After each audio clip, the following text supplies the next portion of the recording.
Dali-daling lumabas sa mga pasahero sa bintana ng tumaob na jeep sa Binangonan, Rizal. Kwento ng ilang pasahero, mabilis ang takbo ng jeepney hanggang bumulusok ito, bumangga sa kotse at tuluyang tumaob. Ayon sa pulisya, nawala ng preno ang jeep na sumalpok sa dalawang motorsiklo at isang multi-purpose vehicle. Dead on the spot ang isang rider. 3 naman ang nasugatan. Nakatakdang sampahan ng patong-patong na reklamo ang driver ng jeep na tumangging magbigay ng pahayag. Pansamantalang sinuspinde ng Land Transportation Office ang lisensya ng driver na nag-viral matapos murahin at saktan ang isang lalaking nagkakariton. May report si Oscar Oida. Hindi lang mura ang inabot ng nagtutulak ng kariton na si Crispin Villamor. Okay na sana, tinagin ako. Hinampas pa siya sa ulo ng pickup driver. Nangyari yan sa harap ng umiiyak na anak ni Crispin. Matapos manakit, sumakay uli sa pickup ang driver at umalis. Nangyari yan sa Barangay San Roque sa Antipolo City, Sabado ng gabi. Ayon kay Crispin, nagtutulak siya noon ng kariton nang makasalubong ang pickup. Nagdire-diretso raw ito ng takbo at muntik pang masagasaan ang kanyang anak. Naiwas niya ang kanyang anak pero tumama ang pickup sa kanyang kariton. Parang hindi niya ako nakikita. Parang yung nagbabangga na lang, may bumangga na lang po sa kanya, saka po siya bumaba. Masakit para kay Crispin na nakita ng anak ang nangyari. Ayon kay Crispin, nagbanta ang pickup driver. Pinakita mo sa anak mo na hindi mo siya pinatanggol. Sabi po niya, papatayin niya daw po ako. Tapos babarilin. Nag-viral ang video ng pananakit matapos i-post ng nakasaksi sa insidente. Hindi po kasi nag-sorry, kaya naisipan ko po na i-post na lang kasi parang may mali po talaga. Na napaka-confident po niya na manakit, kung wala kami doon, baka hindi lang po batok inabot niyan. Nakita lang po niya na may natakot sa asawa ko pati. Nakita lang niya na nakakamera ko kaya po yun pumasok. Pero nagbanta pa po yun. Sabi ng Antipolo City Police, nagpunta ang pickup driver sa kanilang tanggapan kanina para makipag-ayos kay Crispin. Sadya rito para humingi ng paumanhin din. At sabi niya ay nagkamali siya. Nagkamali siya, sabi niya. Tapos, nagpang-abot sila dito nung sinapak niya? Yung sinapak niya sa video, pumunta naman sa police station para linawin din yung issue na inimbestigahan namin. Ang sabi niya, hindi na siya para magsampa pa ng reklamo. Nag-issue ng show cause order ang Land Transportation Office para pagpaliwanagin ang pickup driver. Pinatawan na rin siya ng 90-day suspension habang iniimbestigahan ang insidente. Oscar Oida, nagbabalita para sa GMA Integrated News. Pilipino ang pakilala pero nabistong Chinese national pala. Dapat daw ituring ng national security concern ang kaso ng mining executive na si Joseph C. ayon sa NICA o National Intelligence Coordinating Agency. Naging miyembro pa si C ng Philippine Coast Guard Auxiliary, isang volunteer organization ng Coast Guard. Pero naalis nang makwestiyon ang pagka-Pilipino. May report si Ian Cruz. Hindi lang ordinaryong usapin ng pagka-Pilipino ang kaso ng mining executive na si Joseph C. Na tulad ni Alice Guo ay nabistong isang Chino kahit matagal na namumuhay at nagpapakilalang Pilipino na mayroon pang dokumento. The case of Joseph C., Madam Chair, presents a potential national security considerations that warrant close and sustained attention. Hindi na idinitalye sa pagdinig pero bibigyan ng NICA ng briefing ang Senado ukol sa pagkatao ni C. Sa pagharap sa Subcommittee on Justice and Human Rights ng Senado, inusisa ni Senador Risa Ontiveros si C kung paano siya naging Pilipino. So, Mr. C, saan po kayo pinanganak? My ongoing case is in CA. So, pasensya na po. I can report to my life to Debian Siren. Kasi may kaso na pasensya na. Nasa kote. Pirming ini-invoke ni C ang kanyang karapatang manahimik habang nakabinbin ang kaso niya sa Court of Appeals. Nakakuha ng tip at kalaunan, inaresto ng Immigration Agency C noong Agosto sa NAIA matapos malaman na tugma ang fingerprints niya sa isang Chinese national. Fingerprint records in our Alien Certificate of Registration Identification Card database pertains to a certain Chen Zongzhen vis-a-vis certain Joseph C. as being one and the same person. Ginagamit nyo ba yung pangalang ito, yung Shi Zhenzhong? I import. What about Cheng Zhongzhen? Ginagamit nyo ba yung pangalang iyon? Yung I import to be silent. Pero nang tanungin ukol sa pagiging honorary chairman ng Philippine Silk Road International Chamber of Commerce, hindi ito itinanggi ni Xi. Nang tanungin kung nagkakasama ba sila ng presidential advisor ni dating Pangulong Rodrigo Duterte na si Michael Yang, Kasama si Michael Yang? Hindi ko alam. Hindi ko nakita. Nakita nyo ba si Tony Yang sa mga events ng chamber? Hindi. wala rin umanong ugnayan ang samahan nila sa Pilipinas sa Belt and Road Initiative ng China. Nang ipakita ni Ontiveros ang mga larawan na ang mga miyembro ng chamber na pinamumunuan ni Xi ay nasa China para dumalo sa event ng Communist Party ng China noong 2021. I can import. Sir, They've been too silent. Sa susunod na pagdinig ukol kay Xi ay naisipasumpina ni Ontiveros ang anak nito dahil sa orihinal na birth certificate na nagsasaad na Chino ang mga magulang niya. Ian Cruz nagbabalita para sa GMA Integrated News. 8 makikiramay sana sa patay ang nasawi matapos mahulog ang sinasakyan nilang multicab sa bangin sa Ayungon, Negros Oriental. May spot report si Alan Domingo ng GMA Regional TV. Bumagsak sa naglalakihang mga bato ang multicab na ito sa barangay Tigib, Ayungon, Negros Oriental. 5 sa 20 sakay ang dead on the spot. 3 ang isinugod sa Negros Oriental Provincial Hospital pero idineklara ng dead on arrival. 4 kabilang isang bata at ang driver ng multicab ang nananatiling critical. Isa nagtamo ng minor injury na nasa Bindoy District Hospital habang nakaligtas ang iba pang sakay. Ayon sa investigasyon, nagpunta ang mga biktima sa sitio Tumampon para magpaabot ng tulong sa isang namatay sa lugar. Nang mawala ng preno ang multicab sa matarik na bahagi ng kalsada bago tuluyang mahulog sa bangin. Ayon sa kapitan ng barangay, mababa lang ang pinagbagsakan ng multicab pero 3 beses itong nagpagulong-gulong bago tuluyang tumaob. Alan Domingo ng GMA Regional TV nagbabalita para sa GMA Integrated News. Mamayang madaling araw na ang simula ng Misa de Gallo pero may mga dumalo na rin sa anticipated simbang gabi kanina. Bukod sa pagsisimba, abala na rin ng marami sa pamamili ng regalo at panghanda sa Noche Buena ngayong payday. May report si Marizo Mali. Nang sumahod diretso agad sa Divisoria si Teacher Vetriz kasama ang asawa para mamili ng panregalo sa mga anak. Mas priority talaga yung kids kasi 'di ba Christmas is for kids talaga. Gusto namin silang bigyan ng memory na kapag Christmas special. Sina Donna at Rose Ann naisip na magregalo ng laruan at damit. Mas magagamit nila ng matagal, ganyan. Mas mura po at saka mas maraming pamibilian. Yan hinahanap ng mga bata eh. Apo. Mga laro-laruan lang po. Kutsi-kutsiyan, sa mga iba pa po, mga damit, mga pangbata. Yan. Yung mga bata mahilig sa mga bagong damit, pag meron silang bagong damit, parang masaya na sila.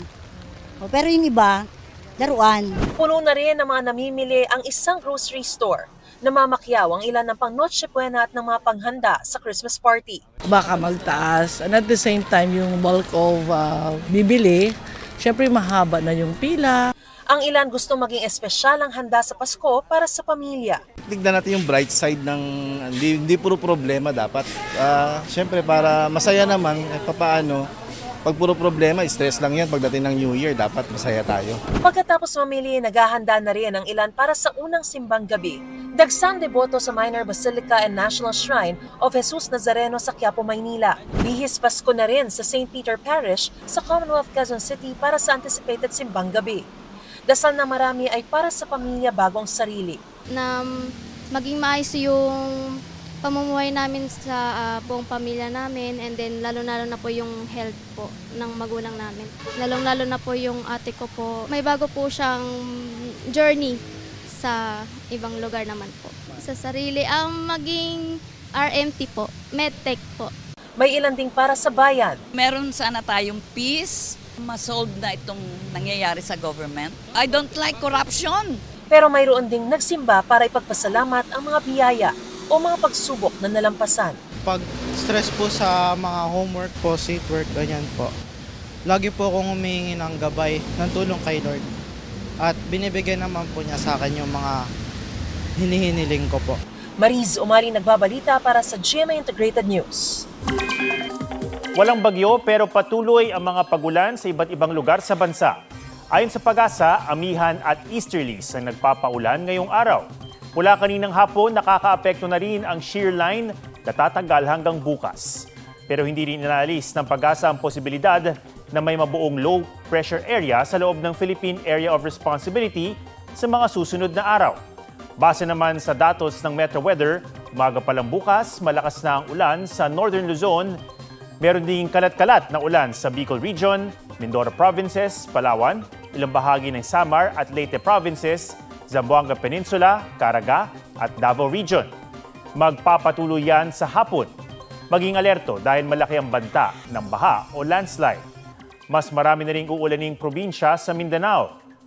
Sa Metro Manila, may tsansa pa ring maulit ang mga pagulan bukas.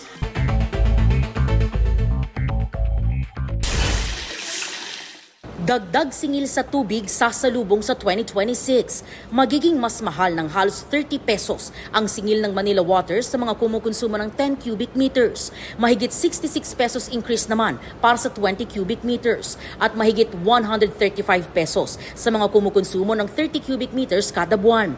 Sa Maynila, magiging mas mahal ng mahigit 5 pesos ang singil sa mga kumukonsumo ng 10 cubic meters pababa. Mahigit 19 pesos para sa mga kumukonsumo hanggang 20 cubic meters at mahigit 39 pesos sa mga kumukonsumo ng 30 cubic meters. Ayon sa MWSS, bahagi ito ng ika-4 na aprobadong adjustment na singil sa tubig base sa gastos ng mga water concessionaires sa pagsasaayos ng kanilang pasilidad. Philippine Coast Guard vessel na naghahatid ng ayuda sa mga Pilipinong mangingisda, hinabol, dinikitan at tinangkang harangin ng China sa Sabina Shoal. Nagkat ang barko ng China at dumikit sa barko ng PCG nitong Sabado. Philippine vessel from Wawa. This is China Coast vessel, therefore. You have entered the water of China's safety reef. Itunuloy ng Coast Guard ang misyon pero hinabol ng China Coast Guard ang barko ng PCG hanggang sa ikat nito muli ang PCG na napilitang huminto. You do not possess any legal authority to patrol within the Philippines Exclusive Economic Zone. You are directed to depart immediately and notify us of your intentions. Sabado, habang abala sa pag-aabot ng tulong ang PCG, 2 Chinese aircraft ang nagpaikot-ikot sa himpapawid. Nilaunch naman ng PCG ang Islander 251 para sa Maritime Domain Awareness flight nito sa vicinity ng Abad Santos Shoal. Siniguro ng PCG na ipagpapatuloy ang pagpapatrolya sa West Philippine Sea, katuwang ang iba pang ahensya ng gobyerno. EJ Gomez, nagbabalita para sa GMA Integrated News. 16 ang patay sa pamamaril sa Australia.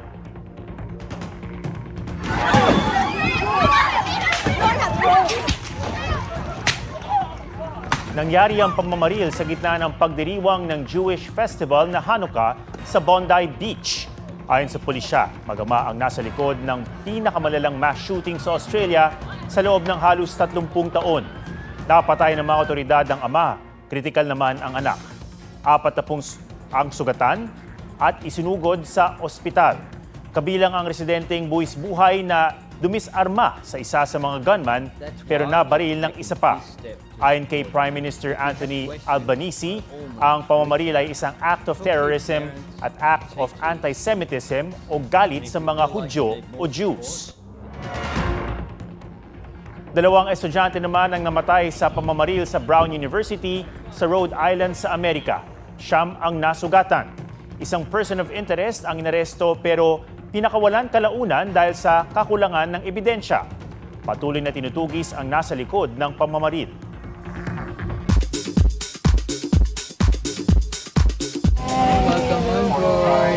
Ang Akalang video greeting request ng daddy ni Gabby Garcia sa isang family friend, pa-birthday surprise pala sa kanya. Ikaw pala! Laking gulat ng kapuso it girl nang malamang ang kanyang mommy Tess ang sinasabing family friend. At purser din o lead flight attendant sa flight ng boyfriend niyang si Khalil Ramos. Ibinahagi rin ng proud daughter ang professionalism ng ina. So life update guys, purser na yung nanay ko so medyo hindi ko na siya pwedeng utusan. In fairness, level 100 daw ang natanggap na birthday present. Finally, it's happening and maraming salamat guys. Thank you everyone. It's so nice to end this year with all of you and of course with River. Fan meet na ex-PBB housemates at last duo na sina AZ Martinez at River Joseph jam-packed with fans. Mainit ding tinanggap ng Global Pinoy si Kapuso primetime action hero Ruru Madrid sa pistang Pilipino event sa Fukuoka, Japan. Sobrang nag-enjoy ako kasi mararamdaman mo talaga yung pagkasabik nila sa mga kapwa nila Pilipino. Kung magkakaroon ng free time bago matapos ang taon, plano ni Ruru na bumalik ng Japan but this time with girlfriend Bianca Umali. Sa ngayon nakafocus si Bianca sa Encantadia Chronicles Sangre, kung saan kasama na rin sa cast ang kapatid ni Ruru na si Rere na gumaganap bilang kontrabida sa mundo ng mga tao na si Cami. Napaproud ako na napanood ko yung eksena nila. Parehas silang mahusay. Nagulat ako actually kay Rere. I didn't expect na ganun kalalim yung talento niya pagdating sa larangan ng pag-arte. Aubrey Carampel nagbabalita para sa GMA Integrated News. 10 araw na lang, Pasko na. Hindi lang isa, kundi libo-libong Santa na nagtatakbuhan ang namataan sa ibang bansa. Sa Malolos, Bulacan, mga tricycle naman ang bida dahil bis Pasko na nga, may tugtugan pa. May report si Sandra Aguinaldo. Paandar ngayong Pasko?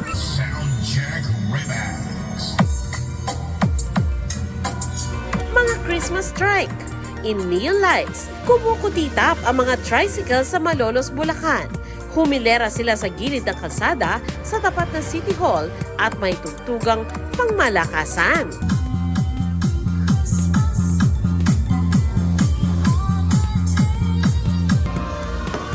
Sa Bago City, Negros Occidental, bukod sa kanilang 30 talampakang Christmas tree, agaw atensyon ang life-sized Belen, kakaibang parol at Christmas Ferris wheel.